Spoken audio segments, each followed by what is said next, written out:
Welcome, my dear students. In today's session, we'll be discussing questions of data sufficiency. बहुत ही important topic है, specially अगर questions को करने का तरीका पहले से नहीं पता होगा तो एग्जाम में सॉल्व करने में तुम फंसोगे, अटकोगे या गलतियां करोगे। ठीक है, डेटा सफिशिएंसी क्वेश्चंस में क्या होता है, देयर इज अ क्वेश्चन जो कि गिवन होगा, that is followed by generally दो स्टेटमेंट रहते हैं, स्टेटमेंट 1 एंड स्टेटमेंट 2। दो से ज्यादा भी हो सकते हैं, ठीक है, बट जनरली दो स्टेटमेंट रहते हैं, सबसे कॉमन पैटर्न यही है। और दो स्टेटमेंट के बाद में देयर इज ए क्वेश्चन, मतलब क्वेश्चन ये पूछता है कि हमारा जो क्वेश्चन है, क्वेश्चन स्टेटमेंट है जो गिवन है, ये कितने स्टेटमेंट से सॉल्व हो सकता है। Option A could be it can be solve by statement 1 alone. Option B could be it can be solve by statement 2 alone but not by statement 1। ठीक है, ऑप्शन ए हो सकता है स्टेटमेंट 1 से अकेले सॉल्व हो जाएगा बट स्टेटमेंट 2 से अकेले सॉल्व नहीं होगा। ऑप्शन बी हो सकता है स्टेटमेंट 2 से अकेले सॉल्व हो जाएगा, स्टेटमेंट 1 से अकेले सॉल्व नहीं होगा। फिर कोई ऑप्शन हो सकता है कि दोनों स्टेटमेंट के साथ ही सॉल्व होगा, अकेले किसी स्टेटमेंट से सॉल्व नहीं होगा। और option D, it can not B solve even after using both the statements. ठीक है, सो ऐसे ऑप्शन हो सकते हैं। या फिर हो सकता है एक ऑप्शन हमारा कि it can be solve by using any one statement, यानी कि स्टेटमेंट 1 अकेले यूज करोगे तो भी सॉल्व हो जाएगा, स्टेटमेंट 2 अकेले यूज करोगे तो भी सॉल्व हो जाएगा। ठीक है, तो ये 5 ऑप्शन में से कोई 4 ऑप्शन रहेंगे एग्जाम में। ठीक है, ऐसे क्वेश्चंस में दो चीजें जो ध्यान रखनी है, पहला चीज ये है हमारा प्रेफरेंस। हमेशा हमेशा we will try to solve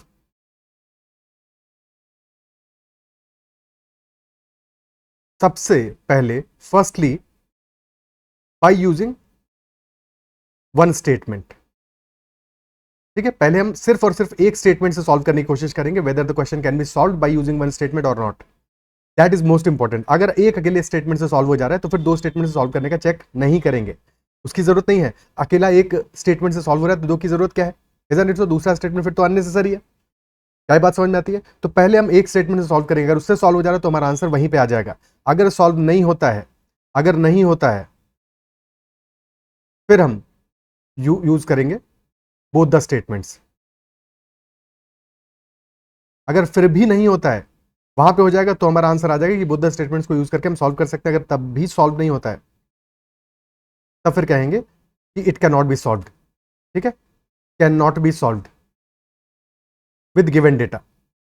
data insufficient है, हमारा डेटा इनसफिशिएंट है क्योंकि दो स्टेटमेंट के बाद भी इनसफिशिएंट है। ठीक है, पहले देखेंगे अकेला एक स्टेटमेंट सफिशिएंट है कि नहीं। अगर नहीं सफिशिएंट है दोनों को यूज करेंगे, अगर दोनों को यूज करके भी नहीं काम चल रहा है तब फिर हम अल्टीमेटली कह देंगे कि डेटा इनसफिशिएंट है, जो भी ऑप्शन होगा अकॉर्डिंगली। अब जो क्वेश्चंस हमारे डेटा सफिशिएंसी के आई हैं सीसेट एग्जामिनेशन 2023 में, उनको हम डिस्कस कर रहे हैं इस सेशन में। देयर आर 5 क्वेश्चंस और अच्छे सवाल हैं सारे के सारे। ठीक है, अच्छे क्वेश्चंस हैं, तो उनको एक एक करके समझते चलेंगे। तुम्हें किसी भी क्वेश्चन में कहीं पे भी डाउट आता है तो एक बार कमेंट में जरूर मेंशन करना। ठीक है, अगर कहीं पे भी डाउट रहता है तुम्हारा तो बाकी मैं तो डिटेल में ही डिस्कस करूंगा। And if you are new to the channel तो चैनल को सब्सक्राइब जरूर कर देना, यूट्यूब चैनल को सब्सक्राइब जरूर कर लेना। और साथ में टेलीग्राम पे you can also join via scanning QR code. और टेलीग्राम पे मुझे डायरेक्टली मैसेज करना हो तो you can message me at ADITYAKT। My name is Aditya Kumar Tiwari. You can also share about this channel, बाकी लोगों से भी शेयर कर सकते हो, अपने फ्रेंड से भी शेयर कर सकते हो। पहला क्वेश्चन लेते हैं। क्वेश्चन नंबर 1 है, क्वेश्चन स्टेटमेंट कह रहा है is P greater than Q। Question पूछ रहा है कि P Q से बड़ा है या छोटा है। हमारे लिए ये इंपॉर्टेंट नहीं है कि इसका आंसर यस होगा कि नो होगा, वेरी इंपॉर्टेंट, ये बात समझो। ये जरूरी नहीं है जानना कि इसका आंसर यस है कि नो, ये जानना जरूरी है कि हम कौन से स्टेटमेंट से इसको आंसर कर सकते हैं, कौन से स्टेटमेंट से हम इस बात को आंसर कर सकते हैं। ठीक है, यस भी होगा तो भी चलेगा, बिकॉज यस भी एक आंसर है कि हाँ बड़ा है। नो भी होगा वो भी चलेगा। ठीक है, ऐसा नहीं है कि यस होगा तभी हम आंसर मानेंगे, ये बात ध्यान रखना। आंसर कुछ भी हो, डेटा हमारा सफिशिएंट है कि नहीं है ये देखना है हमको, यानी कि कौन से स्टेटमेंट से हम क्वेश्चन को सॉल्व कर पा रहे हैं, बस ये चेक करना है P ग्रेटर देन Q है कि नहीं है। स्टेटमेंट 1 कह रहा है, ऑप्शंस देख लेते हैं पहले फिर स्टेटमेंट पे चलते हैं। ऑप्शन कह रहा है which one of the following is correct in respect of above questions and the statement. Option A, the question can be answered by using one of the statement alone but can not be answered using other statement, यानी किसी भी एक statement से solve हो जा रहा है but दूसरे वाले से नहीं हो रहा है। अगर ऐसा होगा तो ऑप्शन ए को टिक कर देंगे। ऑप्शन बी कह रहा है question can be answered by using either statement alone, यानी कि पहले स्टेटमेंट से भी अकेले सॉल्व हो जा रहा है, दूसरे से भी अकेले सॉल्व हो जा रहा है। Option C, the question can be answered by using both the statements together but can not be answered using either alone, यानी कि अकेले अकेले तो नहीं हो रहा है बट दोनों स्टेटमेंट यूज कर लिया, then the question can be solved. और option D, the question can not be answered even by using both the statements together, यानी कि डेटा इनसफिशिएंट है, दोनों स्टेटमेंट को यूज कर लिया तब भी सॉल्व नहीं हुआ, तब भी सॉल्व नहीं हुआ। ठीक है, अब देखते हैं स्टेटमेंट वन। स्टेटमेंट वन कह रहा है P into Q is greater than zero, मतलब ये हुआ कि पी को क्यू में मल्टीप्लाई कर रहे हो तब तो पॉजिटिव वैल्यू आ रहा है, ग्रेटर देन जीरो आ रहा है। लेकिन क्या इससे हम पता लगा सकते हैं कि पी क्यू से बड़ा होगा या छोटा होगा? अगर पी इंटू क्यू पॉजिटिव आ रहा है तो इससे दो बातें हो सकती हैं, या तो पी और क्यू दोनों ही पॉजिटिव है, और या फिर दोनों नेगेटिव है, या तो दोनों पॉजिटिव है या दोनों नेगेटिव है। बट साइन पता चलने से हमें ये थोड़ी पता चलेगा कि पी क्यू से बड़ा है या छोटा, कुछ भी हो सकता है, कुछ भी हो सकता है कि नहीं? अगर पी क्यू से बड़ा होगा तब भी, अगर दोनों पॉजिटिव है तो ग्रेटर देन जीरो आएगा पी इंटू क्यू, और अगर पी क्यू से छोटा होगा तब भी। यानी कि यहां से this statement alone is not sufficient, NS लिख देते हैं शॉर्ट में, नॉट सफिशिएंट, अकेला statement one is not sufficient. ठीक है, क्या बात समझ में आती है? फिर आते हैं स्टेटमेंट टू पे। स्टेटमेंट टू कह रहा है P square is greater than Q square, P square Q square से बड़ा है। ठीक है, क्या ये बात क्लियर है? तो यहां से किसी को डाउट आ सकता है कि अगर पी स्क्वायर क्यू स्क्वायर से बड़ा है तो पी भी क्यू से बड़ा होना चाहिए, बट कहीं भी हमारे क्वेश्चन में ये तो मेंशन नहीं है कि पी और क्यू दोनों पॉजिटिव नंबर है। वेरी इंपॉर्टेंट, क्या ये मेंशन है कि दोनों पॉजिटिव नंबर है? फॉर एग्जाम्पल अगर ये पॉजिटिव नंबर्स होते, ठीक है, तब तो हमें पता है लेटस से कि पी हमारा 3 है तो 3 का स्क्वायर, क्यू 2 है, अगर 3 का स्क्वायर 2 के स्क्वायर से बड़ा है, यानी कि 9 4 से बड़ा है, तो डेफिनेट सी बात है 3 भी 2 से बड़ा होगा, अगर ये पॉजिटिव है तो। लेकिन अगर नेगेटिव हुए तो -3 का स्क्वायर भी तो -2 के स्क्वायर से बड़ा होगा, -3 का स्क्वायर भी तो 9 आएगा, -2 का स्क्वायर भी 4 आएगा। लेकिन प्रॉब्लम ये है -3 हमारा -2 से छोटा हो जाएगा। तो क्या ये बात समझ पा रहे हो कि ये इस बात पे डिपेंड करेगा कि पी और क्यू पॉजिटिव है या नेगेटिव? यहां भी यही बात है। तो हम सेकंड स्टेटमेंट से अलोन क्या आंसर कर पाएंगे? नहीं आंसर कर पाएंगे, क्योंकि P square greater then Q square है। इससे दोनों केस बन सकते हैं, अगर पॉजिटिव हुआ, अगर पॉजिटिव हुआ, दोनों पॉजिटिव हुए पी और क्यू, तो फिर हमारा पी ग्रेटर देन क्यू होगा, और अगर दोनों नेगेटिव हुए तो फिर पी लेस देन क्यू होगा, तो फिर पी लेस देन क्यू होगा, यानी कि नॉट सफिशिएंट। ठीक है, दोनों केसेस बन रहे हैं। जब तक हमारा डेफिनेट आंसर नहीं आएगा तब तक हमारा क्वेश्चन सॉल्व नहीं हुआ। ठीक है, देखो यहां से हमारा केस तो बन जा रहे हैं कि अगर पॉजिटिव हुए पी और क्यू दोनों तब पी ग्रेटर देन क्यू आएगा, यानी कि तब हमारा आंसर हो जाएगा yes greater than Q. Negative हुए दोनों तब पी लेस देन क्यू आएगा। इतना तो हमारे दो केस तो बन जा रहे हैं, बट हमारा दो केस बन जाने से क्वेश्चन सॉल्व नहीं होता है। क्वेश्चन तब सॉल्व होगा जब हम एग्जैक्टली आंसर कर पाए। ठीक है, फॉर एग्जाम्पल कि तुमने किसी की एज पूछी कि उसकी एज क्या है, ठीक है, और तुमको देख के भी कुछ तो अंदाजा लग रहा होगा कि हो सकता है कि उसकी एज 20 ईयर्स हो, 19 हो, 18 हो, 17 हो, 21 हो, 22 हो, तो कुछ ऑप्शन तो तुम्हारे पास वैसे ही होंगे। बट जब तक वो आंसर देगा नहीं तब तक सफिशिएंट डेटा तो नहीं है ना, डेटा इनसफिशिएंट है। तो सिमिलर बात यहाँ पे है कि केसेस बन जाने से तुम्हारा क्वेश्चन सॉल्व नहीं हो रहा है, अभी भी डेटा इनसफिशिएंट है, तो नॉट सफिशिएंट, यानी कि अकेले एक स्टेटमेंट यूज करके तो सफिशिएंट नहीं है। तो ऑप्शन ए भी आंसर नहीं है, ऑप्शन बी भी आंसर नहीं है। अब दोनों को साथ में यूज करके देखते हैं, तो 1 को और 2 को साथ में यूज करके देखते हैं। ठीक है, 2 से तो हमने केसेस बना लिए, अब 1 को यूज करते हैं। 1 क्या कह रहा है? P into Q greater than 0 है, तो 1 बेसिकली हमारा ये बात कह रहा है। ठीक है, 1, अच्छा यहाँ पे एक चीज और मिस हो गई थी कि हो सकता है पी पॉजिटिव हो और क्यू नेगेटिव हो, ऐसा भी तो हो सकता है। अगर पी पॉजिटिव हो क्यू नेगेटिव हो तब भी पी हमारा ग्रेटर देन क्यू आ जाएगा, या फिर पी नेगेटिव हो क्यू पॉजिटिव हो, उस केस में पी लेस देन क्यू आ जाएगा। तो ये हमारे 4 केसेस बनेंगे।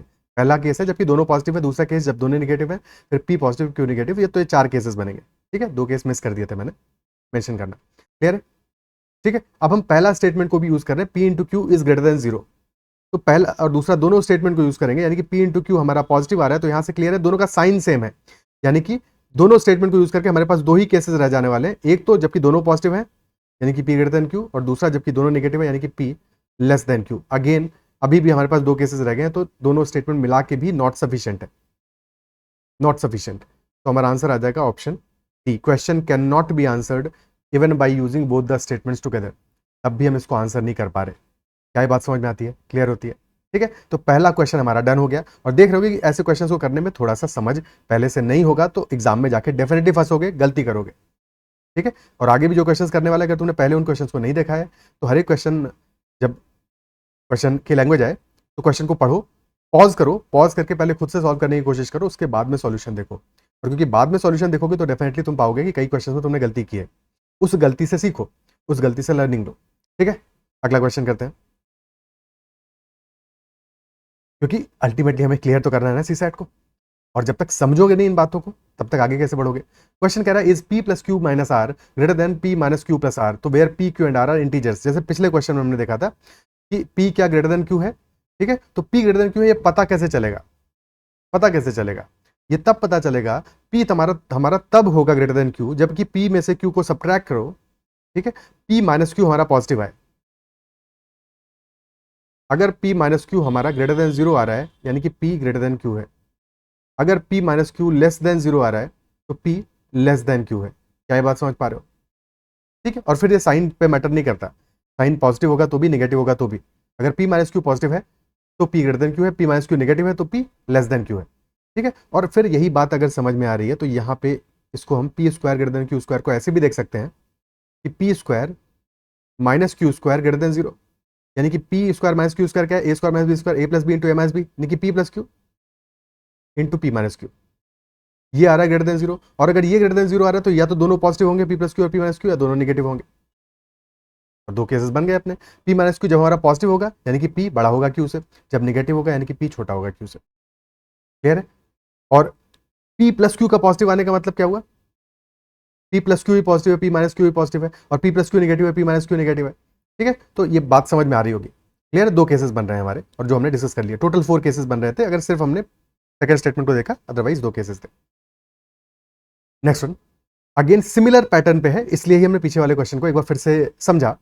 अब यहां पे हम क्या क्या देखेंगे, यहां पे भी डिफरेंस देखेंगे। तो p plus Q minus R में से सब्ट्रैक्ट कर दो क्या, p minus Q plus R, ठीक है, क्योंकि दोनों में कुछ कुछ चीजें, कुछ कुछ टर्म्स कॉमन है, इसीलिए हमने सब्ट्रैक्ट करेंगे। और फिर अगर सब्ट्रैक्शन हमारा ग्रेटर देन 0 आ रहा है तब फिर यस आंसर होगा, अदरवाइज नो आंसर होगा, ठीक है, तब यस आंसर होगा और अदरवाइज नो आंसर होगा। एक और छोटी सी चीज है जो कि मिस हो गई, जरूरत नहीं थी वैसे, क्योंकि यहाँ पे इक्वालिटी वाला केस बन नहीं रहा था, otherwise p equal to Q भी हो सकता है,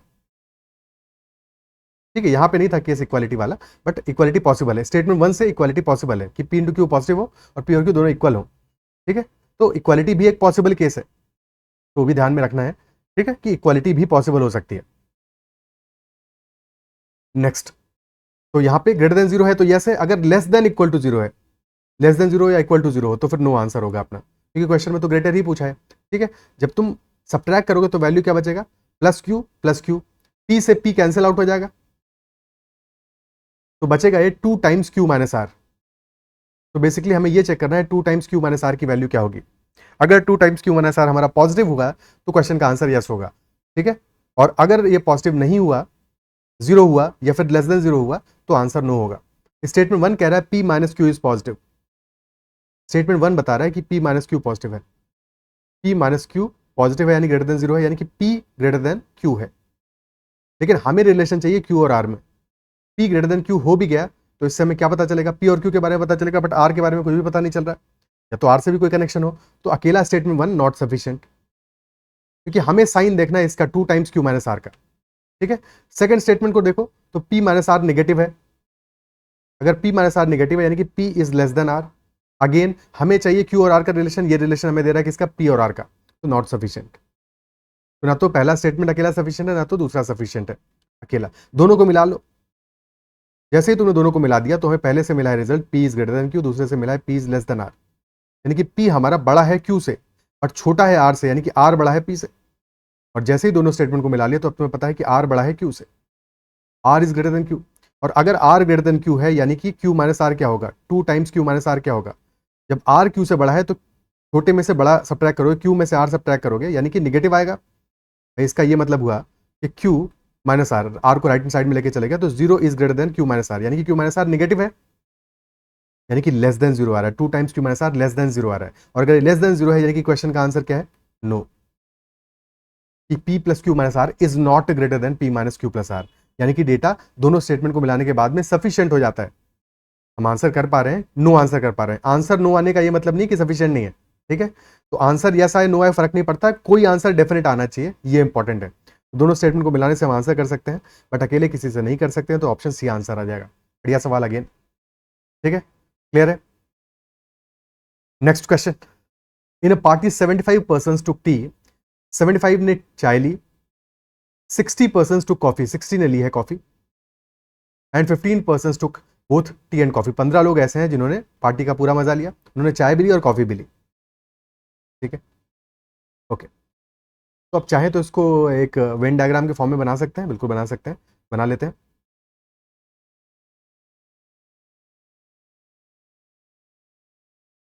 टी लेने वाले कितने हैं? 75। कॉफी लेने वाले कितने हैं? 60। 15 ऐसे हैं जिन्होंने दोनों चीजें ली हैं, टी भी और कॉफी भी, तो 15 तो कॉमन हो गया। अगर 15 कॉमन हो गया, यानी 15 ऐसे हैं जिन्होंने टी और कॉफी दोनों लिया है, तो टी वाले बाकी सिर्फ टी लेने वाले कितने बचे? सिर्फ, अभी हम टी और कॉफी की बात कर रहे हैं, क्योंकि बाद में लास्ट में एक और लाइन लिखा है, each person takes at least one drink, और एक और लाइन लिखा है no one taking milk takes tea, यानी कि मिल्क भी एक फैक्टर है। लेकिन अभी फिलहाल टी और कॉफी में बात करें, तो यानी कि 60% ऐसे होंगे टी वाले जिन्होंने सिर्फ टी लिया होगा, कॉफी नहीं लिया होगा, या फिर कॉफी नहीं लिया होगा। ठीक है, क्योंकि मिल्क भी है तो कॉफी तो नहीं लिया है, ऐसे 60% है। ऐसे ही कॉफी वाले होंगे कितने? ऐसे 45 ऐसे होंगे जिन्होंने कि टी नहीं लिया होगा, टी के सेट के बाहर होंगे। ये हमारा वेन डायग्राम समझ में आया, क्लियर हो गया। अब आगे चलते हैं क्वेश्चन में। क्वेश्चन ये भी कह रहा है no one taking milk takes tea. ठीक है, तो मिल्क और टी में कुछ भी कॉमन नहीं है।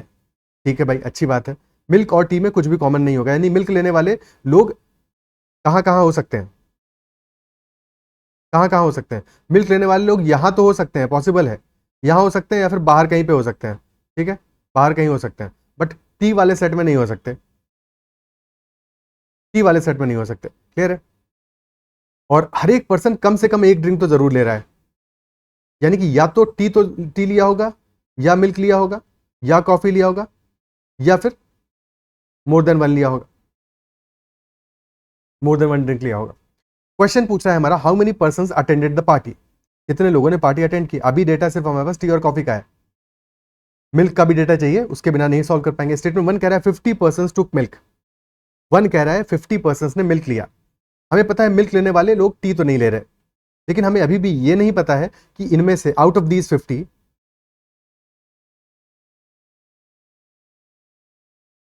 How many take coffee.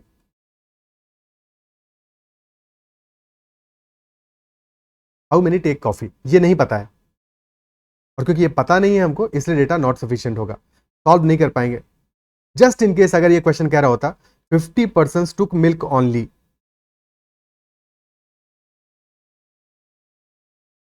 Took milk only, अगर ओनली लिखा होता तो हमें टी और कॉफी वाला डेटा तो पता है।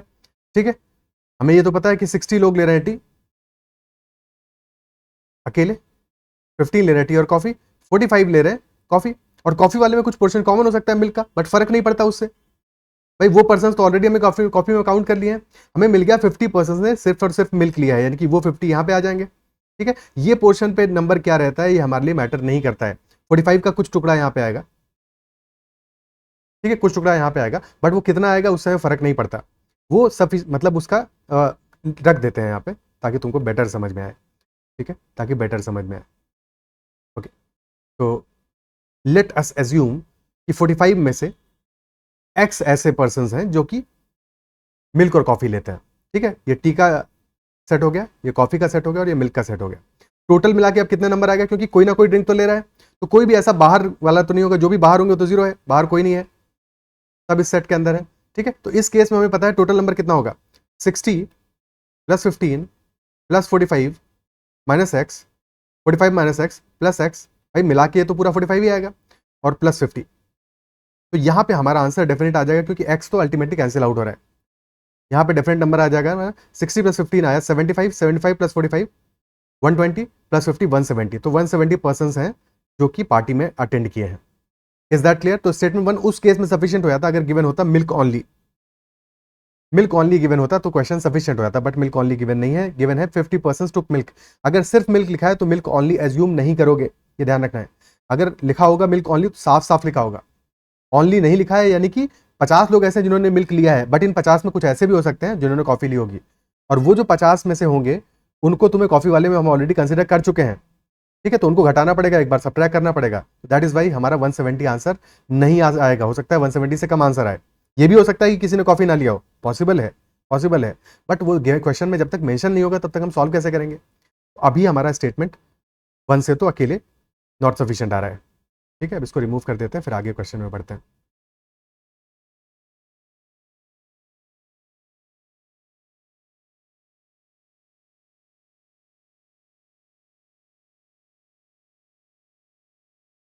ओके, अब सेकंड स्टेटमेंट को देखते हैं।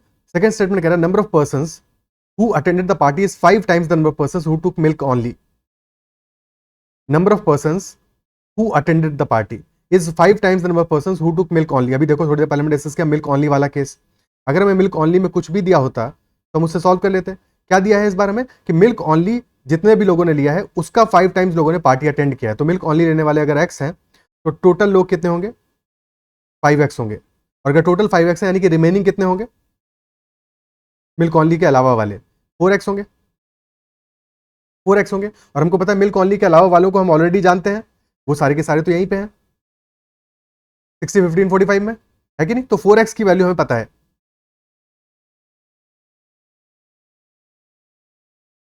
इसमें टी वाले भी होंगे, टी ओनली वाले, ठीक है, या फिर टी और कॉफी वाले, या कॉफी वाले, ठीक है, या कॉफी ओनली वाले, और या फिर कॉफी एंड मिल्क वाले। बिकॉज कॉफी एंड मिल्क वाला भी कॉफी वाले सर्कल के अंदर ही आएगा, ठीक है। तो ये चारों इंक्लूडेड होंगे, बट मिल्क ओनली वाले अलग से हैं। तो इन चारों का नंबर मिला के 4x कितना आ रहा है, 60 + 60 120 आ रहा है। और अगर 4x 120 यानी कि x कितना आएगा, 30 आएगा। x आएगा 30 और टोटल लोग आ जाएंगे 150, यानी 150 पर्सन ने पार्टी में पार्टिसिपेट किया है। बट ये सॉल्व करने की जरूरत नहीं थी, हमें 150 आंसर नहीं निकाला था, हमें सिर्फ इतना पता करना था कितना स्टेटमेंट सफिशिएंट होगा। जैसे ही हमको ये बात समझ में आएगी, मिल्क ओनली के लिए डेटा दे दिया, रिलेशन दे दिया, डेटा मतलब रेशियो दे दिया कि मिल्क ओनली वाले पर्सन अगर एक्स हैं तो उसके 5 टाइम्स होंगे टोटल, यानी कि 4x होंगे बचे हुए हमें पता है, 4x पता है, 5x निकल आएगा, यानी कि अकेला सेकंड स्टेटमेंट हमारा सफिशिएंट है। क्या ये बात समझ पा रहे हो? इसको सॉल्व करना जरूरी नहीं था, बस इतना देखना जरूरी था कि क्या हमारा रिमेनिंग के डेटा से, यानी जो ऑलरेडी हमारा गिवन डेटा है, क्या उससे हम सॉल्व कर पा रहे हैं। मिल्क ओनली का डेटा नहीं दिया, बट हमें पता है कि अगर रिमेनिंग वाला डेटा, ये जो डेटा हमें गिवन है टी और कॉफी वाला, ये 4x है, तो टोटल पार्टी अटेंड करने वाले 5x है, ठीक है, बिकॉज मिल्क ओनली वाले x है। तो डेफिनेटली सेकंड स्टेटमेंट से सफिशिएंट है, यानी कि question can be answered by using one of the statements alone but can not be answered using the other statement alone. Option A answer आ जाएगा इस क्वेश्चन में, क्योंकि सेकंड स्टेटमेंट से तो सॉल्व हो रहा है, ठीक है, बट फर्स्ट स्टेटमेंट से सॉल्व नहीं हो रहा है, और सेकंड से अकेले सॉल्व हो रहा है, तो दोनों को साथ में यूज करने की कोशिश नहीं करनी है। क्लियर है? ये क्वेश्चन अच्छा है, क्योंकि मेरे हिसाब से अगर तुमने क्वेश्चन को पॉज करके किया होगा तो तुम में से मैक्सिमम लोगों ने यहाँ पे ए आंसर नहीं किया होगा, मैक्सिमम लोगों ने ए आंसर नहीं किया होगा, ठीक है। और चाहो तो कमेंट में भी मेंशन कर देना कि तुमसे गलती हुई थी, यहाँ पे हुई थी कि नहीं हुई थी, ठीक है। तो उस गलती को तुम्हें करेक्ट कर लेना है, यानी कि अब से समझ लेना है कि आगे से थोड़ा सा कॉशियस रहना है ऐसे क्वेश्चंस में। फंसाने वाले क्वेश्चंस होते हैं ऐसे, इसलिए इनको हमेशा ध्यान से देखना है, हमेशा ध्यान से करने की कोशिश करनी है। Next question, consider 3 digit number, ठीक है, एक 3 डिजिट का नंबर है, और क्वेश्चन क्या है कि what is the number. Question number पूछा, यानी कि हमें एग्जैक्टली नंबर चाहिए, एग्जैक्ट वैल्यू चाहिए नंबर की, अंदाजा नहीं चाहिए, एग्जैक्ट वैल्यू, और यूनिक वैल्यू चाहिए। एग्जैक्ट यानी कि यूनिक ही तो है, यूनिक वैल्यू चाहिए, यानी कि एक आंसर आना चाहिए, ये नहीं आंसर आना चाहिए कि 5-6 आंसर आ गए। जैसे वेट के लिए कहा था ना, क्या वेट होगा, क्या एज होगी, 20 ईयर्स 21 ईयर्स, तो बहुत सारे 6-7 आंसर तो तुम्हारे पास भी होंगे, उतने में से कोई एक सही होगा, बट एक जो सही आंसर है वही अकेला आंसर है। तो हमें सफिशिएंट डेटा होना चाहिए कि हम एग्जैक्टली यूनिक आंसर निकाल पाए कि नंबर क्या है। क्लियर है? अंदाजा नहीं होना चाहिए। स्टेटमेंट 1 कह रहा है sum of the digits of the number is equal to product of the digits. अब ये जो इंफॉर्मेशन है ना, sum of digits equal to product of digits, ये बहुत प्यारा है यूपीएससी को, ये बहुत प्यारा है। ये अलग अलग ईयर्स में अलग अलग क्वेश्चंस में बार बार ये क्वेश्चन पूछते हैं, ठीक है, बार बार ये क्वेश्चन पूछते हैं कि sum of digits is equal to product of digits.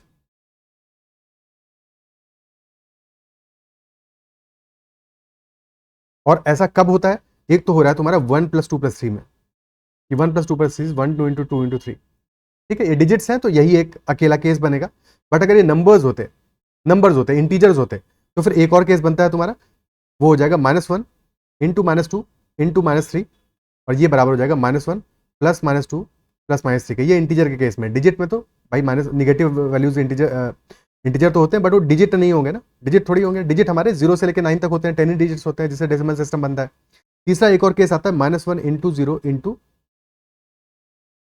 +1, और ये बराबर आएगा -1 + 0 + 1 के। तो 3 केसेस आते हैं तुम्हारे सम ऑफ डिजिट्स जबकि प्रोडक्ट ऑफ डिजिट्स के बराबर, सम ऑफ नंबर्स जबकि प्रोडक्ट ऑफ नंबर्स के बराबर होता है, या सम ऑफ इंटीजर्स हमारा प्रोडक्ट ऑफ इंटीजर्स के बराबर होता है, ठीक है। बट इनमें से एक ही केस है सर डिजिट वाला या फिर पॉजिटिव इंटीजर वाला। यानी कि यहाँ पे ये बात क्लियर हो गई कि हमारी जो डिजिट्स हैं वो क्या है, 1 2 और 3 को यूज करके हमने नंबर बनाया है, 1 2 और 3 को हमने यूज करके नंबर बनाया है, ठीक है। क्या ये बात क्लियर है? अब 1 2 3 को यूज करके कितने नंबर बन सकते हैं? 3 डिजिट्स हैं, 3 फैक्टोरियल नंबर्स बनेंगे, यानी कि 6 नंबर्स बनेंगे। अदरवाइज चाहो तो बना के देख लो, 1 2 3, फिर 1 से ही दूसरा 3 2, फिर 2 से बनाओ 2 1 3 2 3 1, फिर 3 1 2 और 3 2 1। ये 6 नंबर्स हमारे बन गए। बट बना तभी पा रहे हो जबकि 3 डिजिट का 4 डिजिट का होता तो फिर 24 बनते। कैसे काउंट करते? तो 4 फैक्टोरियल हमें अप्लाई करना पड़ता कि अगर n डिजिट्स हैं तो n फैक्टोरियल नंबर्स बनेंगे, अगर रिपीटिशन नहीं हो रहा है तो, यानी कि एक डिजिट को एक बार ही यूज कर रहे हो। तो पहला स्टेटमेंट से हमें 6 आंसर मिले, 6 में से कोई एक आंसर होगा ये तो पता है, बट कौन सा होगा ये नहीं पता है। वही कहानी आ गई, एज के 6-7 अंदाजे हैं हमारे पास, बस एग्जैक्ट वैल्यू नहीं है, यूनिक वैल्यू नहीं है, तो नॉट सफिशिएंट है, नॉट सफिशिएंट। ठीक है, नॉट सफिशिएंट। हाँ, अगर क्वेश्चन होता what can be the number, ठीक है, हालांकि व्हाट कैन बी कभी भी ऐसे क्वेश्चन में नहीं आया, क्योंकि कैन बी में तो वैसे भी तुम्हें बिना स्टेटमेंट का ही पता है, इनफाइनेटली मेनी पॉसिबिलिटीज है। ठीक है, तो स्टेटमेंट 2 आ रहा है, number is divisible by sum of the digits of the number. Statement 2 अकेला अगर तुम कंसीडर कर रहे हो कि number is divisible by sum of the digits of the number, ठीक है, तो अगर नंबर हमारा मान लो ए बी सी है, अभी हम सिर्फ और सिर्फ स्टेटमेंट 2 को देख रहे हैं, 1 की सारी इंफॉर्मेशन को भूल जाओ। तो अगर ए बी सी हमारा नंबर है तो ए बी सी डिविजिबल किससे है? ए प्लस बी प्लस सी से भी डिविजिबल है। ऐसे तो बहुत सारे नंबर होंगे, बहुत नंबर होंगे। फॉर एग्जाम्पल सबसे आसान एग्जाम्पल ले तो 100, भाई 100 1 प्लस 0 प्लस 0 से डिविजिबल है, यानी 1 से डिविजिबल है। 200 200 2 प्लस 0 प्लस 0 से डिविजिबल है। ठीक है, तो ऐसे तो इनफाइनेटली मेनी नंबर्स होंगे, तो second statement alone definitely not sufficient है, नॉट सफिशिएंट है। ठीक है, अब दोनों को साथ में देखना पड़ेगा। पहले कुछ रिमूव कर देते हैं यहाँ से ताकि थोड़ा स्पेस आ जाए अपने पास।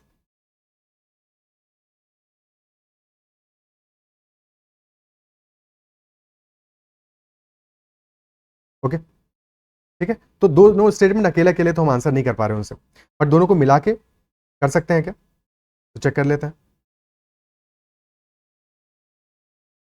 अब जब हमने दोनों को कंबाइन कर दिया तो हमें पता है पहले स्टेटमेंट से कि ये 6 ऑप्शन है, इन्हीं में से कोई ऑप्शन आंसर होगा, इन्हीं में से कोई ऑप्शन आंसर होगा। और फिर साथ में ये कह रहा है नंबर डिविजिबल है सम ऑफ डिजिट से, यानी कि जो भी नंबर हमारा n है डिविजिबल किससे? सम ऑफ डिजिट्स क्या होगा यहाँ पे? 1 प्लस 2 प्लस 3, यानी कि नंबर है, नंबर इज डिविजिबल बाई 6, 6 से डिविजिबल है। और 6 मतलब क्या? 2 और 3 दोनों से डिविजिबल है, 2 इंटू 3 से डिविजिबल है। 2 से डिविजिबल होने का मतलब ये हुआ कि नंबर इवन है, इवन है। 3 से तो सारे ही डिविजिबल है, क्योंकि 3 की डिविजिबिलिटी क्या होता है? Sum of digits. 3 का डिविजिबिलिटी है सम ऑफ डिजिट्स, तो सम ऑफ डिजिट्स तो सारे ही केसेस में 3 से डिविजिबल है, 6 है क्योंकि। ठीक है, तो सारे ही 3 से डिविजिबल है, 3 से तो सारे हैं, all divisible by 3, all 6 are divisible by 3। But even सिर्फ 2 हैं हमारे, एक तो है 132 और एक है 312। इवन तो है 132 एंड 312, ये इवन है, यानी कि हमारा आंसर 132 और 312 में से कोई एक होगा। भाई आंसर या तो हमारा, जब दोनों स्टेटमेंट को मिला लिया तो या तो 132 होगा या 312 होगा। बट प्रॉब्लम यह है कि अभी भी हमें 2 नंबर्स मिले हैं, एक नंबर अकेला नहीं मिला है, क्योंकि यूनिक आंसर नहीं मिला है, तो ये दोनों स्टेटमेंट मिला के भी नॉट सफिशिएंट है, not sufficient. The question can not be answered even by using both the statements together. ठीक है, तो 2 नंबर तो मिल गए हमको। ठीक है, क्वेश्चन अगर नंबर की बजाय ये होता कि what is the sum of all such possible numbers, हालांकि उस केस में तो पहले वाले से भी पहला स्टेटमेंट अकेला भी मतलब तो सफिशिएंट हो जाता, क्योंकि हमें जो क्वेश्चन पूछा उसके हिसाब से आंसर हो पाएगा। ठीक है, तो क्वेश्चन का हाँ कोई लैंग्वेज और हो सकता था ऐसा जहां पे कि 1 और 2 दोनों मिला के सफिशिएंट हो जाता, वो ऐसा पॉसिबल हो सकता था। ठीक है, फॉर एग्जाम्पल क्वेश्चन पूछता कि what is the unit digit of the number, तो हमें यूनिट डिजिट पता है अब कि 2 है, पक्की बात है। ठीक है, तो अगर क्वेश्चन हमारा होता what is the unit digit of the number, इकाई के अंक पे कौन सा अंक आ रहा है हमारी संख्या में, तो अब हमको पक्का पता है कि वो तो 2 आ रहा है, चाहे हमारा 132 बने तो भी 2 आ रहा है, और चाहे 312 बने तब भी 2 आ रहा है, तो इकाई वाला अंक तो डेफिनेट है। तो अगर ये पूछा होता तो फिर हमारा आंसर डेफिनेटली दोनों स्टेटमेंट को मिला के हम कर पाते, बट अभी इस वाले क्वेश्चन को तो नहीं कर पा रहे आंसर, इसका आंसर ऑप्शन डी है। ठीक है, नेक्स्ट क्वेश्चन देखते हैं। अगला सवाल कह रहा है for 5 children with ages A less than B less than C less than D less than E, यानी कि ए की एज सबसे कम है, बी से कम है, बी की सी से कम है, सी की डी से कम है और डी की ई से कम है। फिर क्वेश्चन कह रहा है any 2 successive ages differ by 2 years, यानी कि सब में जो ए और बी का डिफरेंस कितना है? 2 का होगा, ए और बी का डिफरेंस 2 का होगा, तो ए से बी कितना ज्यादा है? 2 ज्यादा होगा, ए प्लस 2 बी आ जाएगा क्योंकि बी बड़ा है। बी से सी, बी में 2 ऐड करोगे, 2 ईयर्स ऐड करोगे तो सी आ जाएगा क्योंकि एजेस हैं।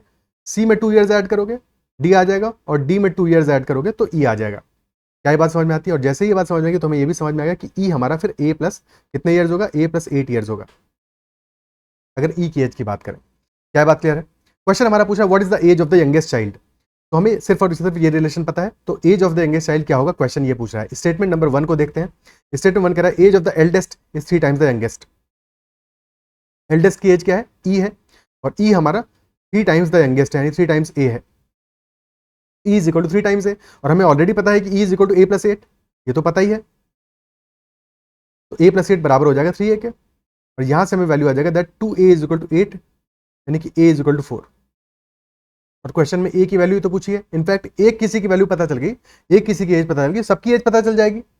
a 4 आ गया तो यहां से b भी तो पता चल रहा है कि b 6 होगा, c 8 होगा, d 10 होगा और e 12 होगा।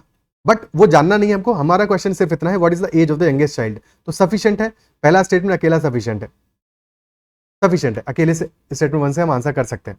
अब स्टेटमेंट 2 को देखते हैं। स्टेटमेंट 2 कह रहा है average age of the children is 8 years. Average age of the children is 8 years. अगर एवरेज एज हमारा 8 ईयर्स है चिल्ड्रन का, ठीक है, एवरेज एज अगर 8 ईयर्स है तो सम क्या आएगा, सम आ जाएगा 8 इंटू 5 40। और वैसे भी हम एवरेज में देख चुके हैं, अगर हमें एवरेज गिवन है 8 ईयर्स, एवरेज क्या होगा, क्योंकि एक हमारी समांतर श्रेणी बन रही है, अरिथमेटिक प्रोग्रेशन बन रही है, तो जो मिडिल टर्म होगा हमारा, मिडिल टर्म होगा या जो मिडिल वाला बच्चा होगा, कौन सा है मिडिल वाला बच्चा, सी है एज उसकी, तो हमारा जो एवरेज है वो सी के बराबर होगा, यानी कि सी इज इक्वल टू 8 ईयर्स। क्या ये बात समझ पा रहे हो?